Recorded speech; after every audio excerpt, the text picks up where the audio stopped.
Hi, this is John Sauve, and welcome to Art and Design. Today, my guest is Loren Papasian from Warren, Michigan. Loren, thanks for coming on the show. Honored to be here. Loren, you wear many hats. Do you want to start with your vocation?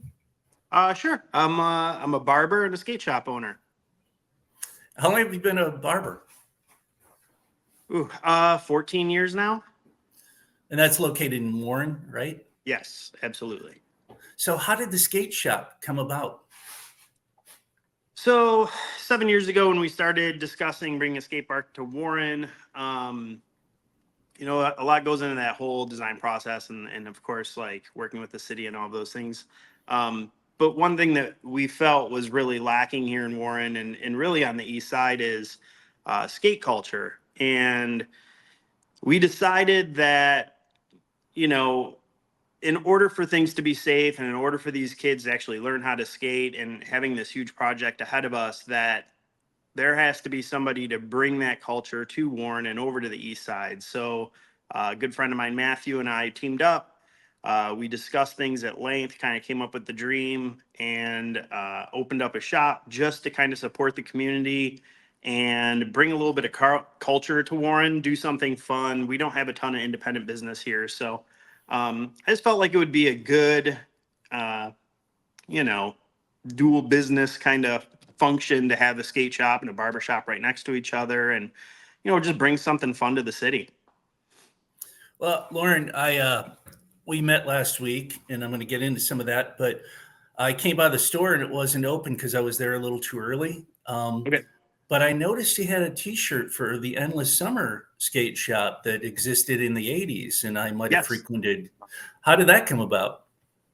So a good friend of ours, Todd, over at Hey dot dot dot, we're actually doing a skate jam coming up here, I believe, this weekend. He was a part of that scene back in the day. One of the Endless Summer ramps was actually near my house growing up, but I'm unfortunately a little bit too young to have ever have gone there. But yeah, he had those shirts printed up and brought them over to us, and we're like, yeah, man, that's part of like skate culture in this community. So let's do it. It brought back a lot of memories. And like you're doing right now, it gave a place for people that were interested in skate culture to congregate and share ideas and create. It was a special place, and that was 40 years ago. And Yeah. I love seeing it in the window. So before you started this skate shop, what did you have in mind, and then what happened? Like, did they mesh? Did the ideas mesh, or did it just kind of take a life of its own? Oh, as with anything, you kind of start off with an idea of how things are going to be, and then it evolves from there. We've been open for a year, and even in that year, we've learned so much. We've made some mistakes, but we've had a lot of wins too. But really, it was kind of passion about the whole thing. My son skated since he was 5 now, and really, there is no better culture than the skate scene, especially around here. Everybody loves each other. Everybody treats each other really well. It's truly a community. So that's the big thing about bringing it over here is that we wanted that community here, and we want to build that kind of in our own way and kind of work with youngsters and even older guys and give them a safe place to be. Well, and that piggybacks on what is the name of the shop, and what do you see that it has to offer the skate community? Name of the shop is Red Run Skate Shop. 2 N's, and even that is kind of that's a whole fun conversation in and of itself. So the skate park's actually located right next to Red Run Drain. We decided to add the second N. We're really into horror movies and stuff like that, and of course, Red Rum is murder backwards. So it was kind of a play on words. What was the second part of the question? I guess we went down the Stephen King route all of a sudden, but Yeah. I was thinking, like, what was your vision of the shop, and then what kind of transpired as a result of opening the shop? So, originally what we wanted to do is, of course, sell skate stuff. We allow kids to skate in the shop. Fortunately, we have enough room to do that. But we wanted to bring a little bit of culture to the city of Warren, right? Or just culture to our area. So we've hosted bands here. We've done art shows here. We'll do pop-ups, things like that. And that's really one of the things that we've really felt has been neglected in this area. So, nobody else is going to do it, kind of one of those deals. So I'll take it on myself and we'll do it here. Well, and I don't want to generalize about the kids, but do they have any other opportunities like this that you provide in your community? None that I know of, none that's not really community sponsored. I mean, there are a lot of great things for kids to do here in Warren. But nothing in this kind of counterculture, which I don't even know if you can consider skateboarding a counterculture anymore, but we're kind of keeping it that way the best we can. But no, not to the best of my knowledge. And, once the skate park opens, that really opens up a world of opportunity for us as well. We'll be able to do so much more there just because we can do clinics and things like that. Well, that was a great segue, Loren. You are also not only the shop proprietor for Red Rum, but you also are behind the initiative to create the largest skate park. What is it? East of the Mississippi? Is that what we're saying? Largest in the state?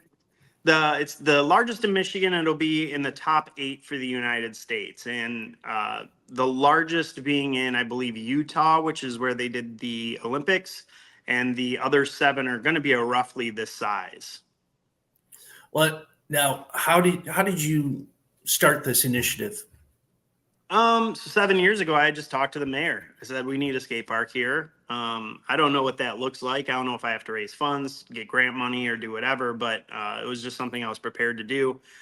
Reached out to my council members. Fortunately, I have an absolutely outstanding councilman that represents my district, and just conversations. And eventually, ARPA funds came through, so that really gave our city the money that was needed to do this project.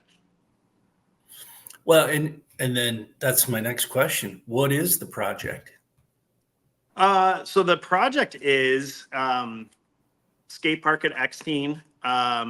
It's, I believe, 45,000 square feet of concrete, and it's a complete redesign of that park. It's a massive park. It's 16.8 acres, I believe, and the skate park takes around 3 acres of that property. Well, and one of the things, because I was able to get a tour with you last week, that I found interesting. I grew up with an empty swimming pool or a bowl, that Sure. kind of try to emulate an empty swimming pool. What I noticed over there, you have, like, would you call it a trail as well? Almost. The company that's building the park is Evergreen Skate Parks, and they have parks in Sterling Heights, Clawson, and Ferndale. And this is a little bit of a departure from their standard design, because they were given so much room and a nice budget to actually do the project. They were able to do a lot with it. So when we, filled out the RFP and what we wanted in design, we wanted a bigger mix of different types of skateboarding, because you have street, you have transition, you have vert, all these different options. But in most of what they build is transition. So most of the parks that you see nowadays that are being built are pretty much all bowls, but or pools, and they have more of a mixture of street into it. This, we were able to mix it up a little bit more. We have a pump track. We have tons of transition skating, but there's also a really great mix of street skating in there as well. And they've been so receptive to our suggestions as far as design and things that we want to see, as has the city. So really, it's not just a big park. It's a beautiful and well thought out park. Well, on that note, you got to give us a little more background on Evergreen. This is what they do. They build skate parks. And when you offered them the size of this grid that you're working on to build the park, I'm sure they were excited to include new ideas that they might have had percolating with smaller parks in the past. Can you talk a little bit about how that design discussion got started and how it transformed the more you talked about it? Absolutely. So Evergreen Skate Parks, they're out of Portland, Oregon. They build parks all over the world. I would say they're probably the premier park builder in the country. Billy, who is the owner, this is a major project for him, and especially in this area, this is really their crowning jewel. It's the largest park they've ever built. So he kind of put a little bit of, he put everything he has into it.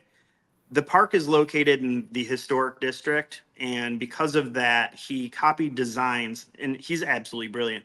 He copied designs from, I believe it's like French parks from the 1800s or something, and he kind of transferred that park design over into our park, and it's just been outstanding. The stuff he came up with, there was existing trees in the park that we didn't want to remove. He built the park around the trees. And there's, when there's a skate park being built and something like this, things always pop up, things always change. So, they've been, because it's so big and because this is such an important project to them, they've been so willing to adjust things however we want, like, oh, we need a curb over here or we need a bench here. And, building a skate park is not a rigid thing per se. It has to be somewhat loose because you don't know how things are going to work out 100% on paper. It's the same reason that car companies build clay models still. Until you can touch something, until you can feel something, you don't know how it's going to work. And so that is so much of what skate park building requires in its thought process. Loren, Yes. bonjour. Hey. I was just, since it is French design, I felt you'd be more comfortable if I spoke the language. No French for me. I think this is like Je ne parle pas français. This is so cool. This is great. And to incorporate a historical perspective, and oh my God, I got to imagine they've been building parks for a long time, right? Oh man, I think around 15 years now. Yeah. So you have 15 years of great ideas all coming into one park. Have you had Yes. those conversations with Billy? Absolutely. Absolutely. He's so in love with it. He wants to move here. I mean, the guy lives in Portland.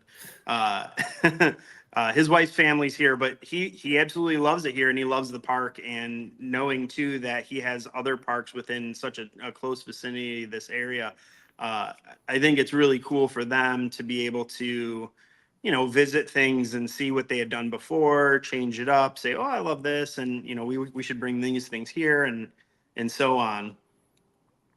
Well, it's again, I was fortunate to have a tour with you the other day, and our good friend Dave Mazzarelli, who is amazing and supportive, Yes. and the kind of leader in any community that you want to work with, because he's something else. The guy gets it. He understands what's good for the community. There's no politics. It's what's good for people. He believes in people, like you and your wife do too. And I'm really excited about this park. Now, I have to ask this question because you're working on it, you're putting time into it, you're going through different administrators, you're trying to get all these different supporters you can. When you saw the first foot of concrete get poured, what was your initial response? That it is actually happening.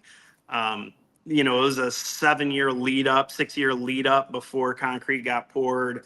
And, just like with any other municipal project or any project in general, nothing is for sure until there's boots on the ground and concrete being sprayed. It's I could see the excitement in your face as you were taking me for the tour, but it's amazing, and you're just getting started, and you can already see the vision starting to develop with the concrete that has been poured. Yeah. But I want to get into some of the other things that you said about the native species that were saved in the process of building the park. And is there a plan for that going forward too? So that's actually an interesting conversation in and of itself. None of those trees in that park are native. None of them are particularly great trees or anything like that. None of them are invasive per se, but uh, trees are a big deal, as are any plant life, wildlife in this area. And that park is located right next to Red Run Drain, which is an animal superhighway, if you will. So one of the things I had done is I'd actually called a guy out from the DNR's urban forestry department, and we did a inventory of all the trees that are in that park and things like that. And one of the projects that we're working on there as well is, you know, a 10-year plan for that park and what we want it to look like, because there's still another 13 acres of pretty much flat land with just grass there that our city's paying to mow and maintain. And it's in a park that is rarely used because it's kind of in a backroads location. So we're right now working on getting grant funds to replant some trees there and do some other projects, as well as get some certifications. And then there's been a big push. There's a group called Green New Warren. There's been a big push to introduce native species here so that, you know, the wildlife and just, you know, it's better for the environment all around. So we're talking to those guys too, trying to get some more native species planted there, get some new native species trees there and all that cool stuff. We want to be as picturesque as possible. Well, and you have an all-inclusive attitude about this park, and you've had it since the very beginning from our previous conversations and this one here. Are there other organizations within Warren that you've had come out and approach you and say, we want to be a part of this too? Yeah, Green New Warren, I would say, is the biggest one, and some of those members are also tied into the Beautification Commission. So, you know, they have a budget and they have things they can work with, and then if we can find any grant funds to get them more money to do the things that they want to do, and you know, priority number one is making sure that we're not spending people's money as much as possible. So, I've been focusing on trying to find funds for things that don't cost residents anything. And, you know, it's hard to say you give back to your community if you're spending their money. So, Oh, yeah. Well, and this too, kind of along the same line, but a little bit switching gears. You've already had the industry recognize what you're trying to do here, and they want to be a part of it too, right? And I'm talking about the skate industry. Yeah. Are you allowed to talk about any of those things? You know, we have, because I own a skate shop, we have access to a lot of different wholesale vendors, things like that, different manufacturers, and everybody's extremely excited about this. I mean, it's a park of this size is not just a community park. It's a park that people are going to travel to come and skate at. They're going to travel to come see. So all the people that we work with, you know, are super excited about this. They've all said that they're going to send pro skaters out when we're ready to open. They'll send us stuff so that we can do contests and give some stuff to people. And yeah, I mean, it's been huge. Like anytime you get something done in the skateboarding world, it's a huge move in the right direction. Well, and that's also a predictor of the future too, because as you said, you're going to be having events, and it is a community park, and I'm sure there's big plans for music and other activities within the park. So it is a skate park, but it's big enough for everyone. Absolutely. Yeah, and it's so even around the border of the skate park, there's going to be a massive skate trail. So we're hoping to do things like roller skate nights where we'll bring out some sound equipment and we'll play music and people can skate around. But yeah, there's multi-use stuff there. Dave, who you had mentioned, is of course a huge proponent to music, so I know he'll work with us in getting some bands out there. We've already had some relatively big bands somewhat commit to doing shows with us there. So opening day is probably going to be pretty amazing. I don't think people are going to want to miss that. But yeah, we're going to do food trucks and all the fun stuff. We've kind of made sure to cover all of our bases. Do you have an opening day slated as of yet? So nothing's in concrete as of yet, but I fortunately have had about 6 years to plan it. So it's going to be outstanding. You know, we want to make sure it's all inclusive. We have a little bit of something for everybody. I've the whole time I've said since the beginning, I want to do a blessing of the boards first thing in the morning. You know, they do blessing of the lowriders where they have priests come out and kind of bless all the, the lowriders and stuff. And I'm like, how fun would that be? We have so many different religious groups in Warren. We have, Bengali, we have Baptists, we have Catholics, we have everything. And so I was going to put an all call out to all of those guys to come out, bring your pastor, bring your priest, whoever, and do a blessing of the boards. We're going to start that right off. And then food trucks, parties, bands, contests, demos, all that cool stuff. I see nothing but great possibilities and great things happening with that park. And again, the other thing that I find really interesting is it's is it 17 acres? Is that right? Yeah, roughly. 17 acres. It's big. It's huge.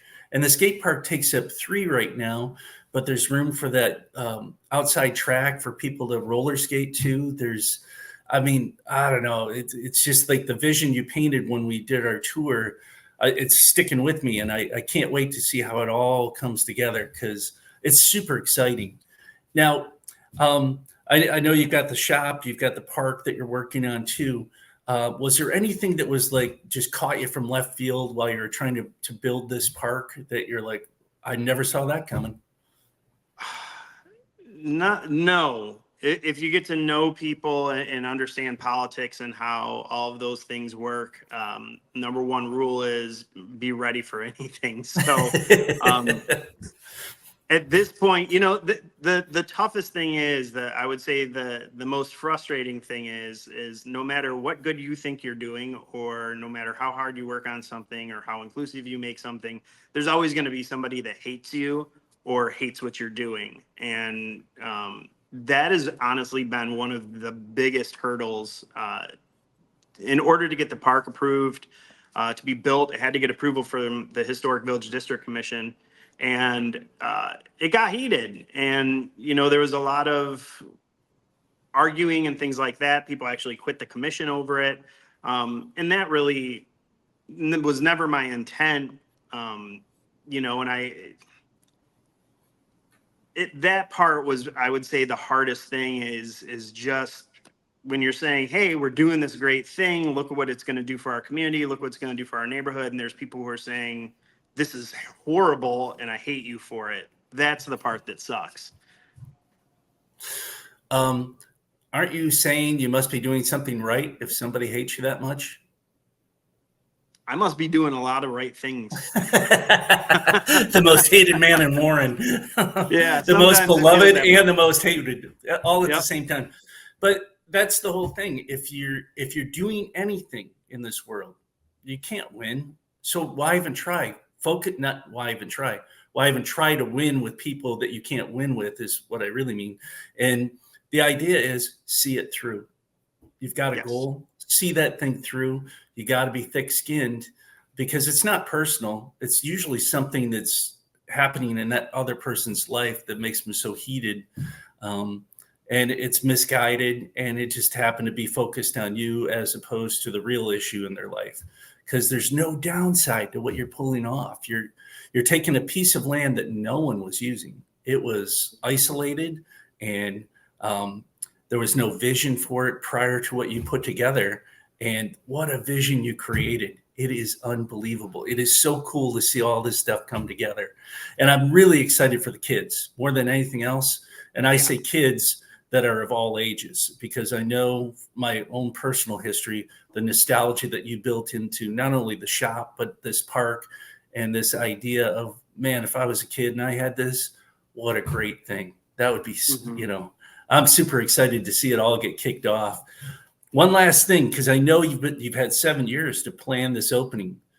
Give us a little preview of what you envision on opening day of the skate park. Ooh, opening day. So, like I said, blessing of the boards. You know what?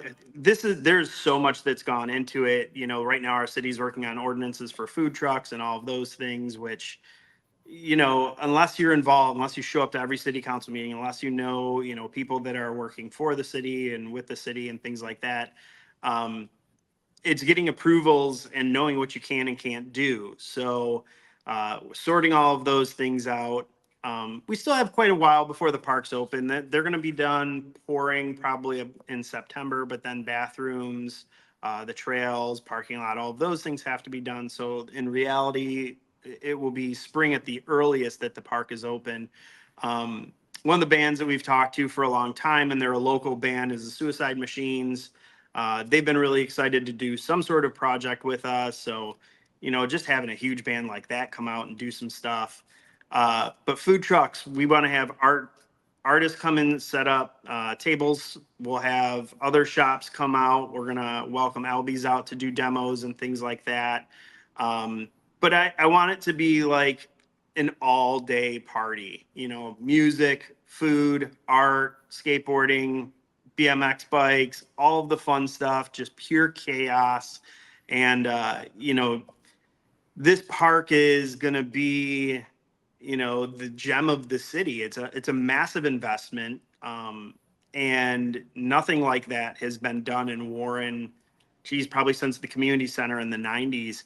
So with this huge investment and all this stuff, it has to be done right. And you only have one opportunity for a first impression. So we're making sure that whatever needs to be done is done perfect. In helping plan events with our city and stuff in the past. You know, it's easy to have a mistake happen and then it goes south real quick, and that's the only thing people want to remember. So making sure that that doesn't happen, making sure that it is going to be a good experience, even for people who don't skate, is top priority. So, you know, making sure nobody gets offended over anything, making sure that, you know, it's a good time for all, that, you know, we have good accessibility, making sure that everybody who wants to be there can be there. And, you know, just make sure that there's something there for everybody, because it is for our entire community, not just the kids or not just people who skate. Loren, I can't say enough good things about you and your family. You and your wife, Monica, are the type of people that I want to associate with, people that make change, that see opportunities and want to do something to make a positive out of what is otherwise can be just a big void that you could get sucked into if you're just listening to other outlets. And so by focusing on your goals, and I will say this, the skate park is an amazing endeavor. But I just heard about your daughter, Olive, and I'm going to say she is your greatest outcome, because that kid's amazing. And she is my new hero, and I want to be her. So Loren, thanks for coming on the Art and Design Show. I can't wait to see the park open, and I really appreciate you coming on today. Oh, John, thank you so much for having me. I really do appreciate it. It was good to kind of talk to somebody who I don't talk to all the time about this. So I appreciate you having me on.